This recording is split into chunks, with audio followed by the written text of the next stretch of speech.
We're here with my favorite center, left fielder, number 6, Roy White. Lead off. Thanks a lot. I appreciate that. Roy, let me ask you, let's get to the point.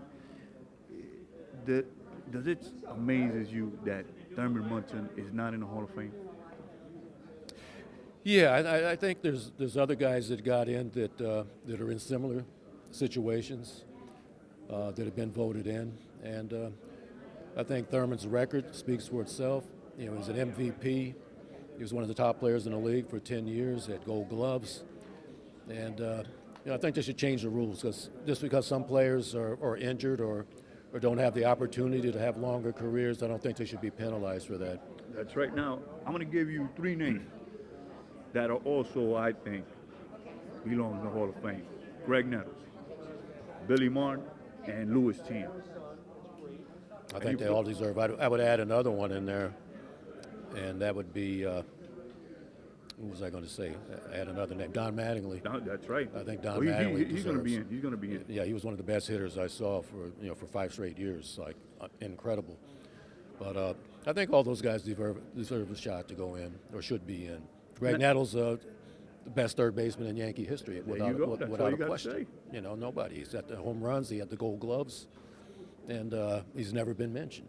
That's right. Not even close. I mean, you got Scott Rowland going in, and Scott Rowland, I don't think I don't want to take away anything from Scott. He's a Gold Glove guy and everything. But I think Graig Nettles did just as well.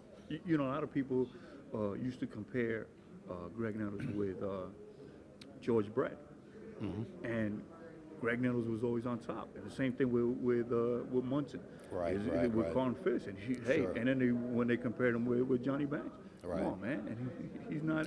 There's something wrong. Now you played with all of them, right? What comes to your mind when you think about Billy Martin, Don Mattingly, Graig Nettles, and Louis TIANT? Well, they were all great Yankees except for TIANT. And I hated to face Louis. Louis was one of the toughest pitchers that I faced in my major league career. I remember when he was with the Cleveland Indians and he won 20 games that year. I think he was 20-4, and he shut us out 4 times that year. And he struck out Mickey Mantle like 3 times every time he saw him. Just a great player. And Billy, great manager for years and years, a great Yankee, accomplished so many incredible things as a manager, with different teams. And it was the other one you mentioned. Well, Nettles. Nettles, and I said I was Graig Nettles. Now, I always wanted to ask you this. When you used to come up to the bat, you used to cross in your feet. How did that start? Because in today's, I don't think that would be acceptable in hitting terms. I tried to lock myself in because my bat was so quick from the left side that I didn't want to come off the ball, so I used to turn my feet in like that to keep myself closed until the last minute, so I would stay on the ball.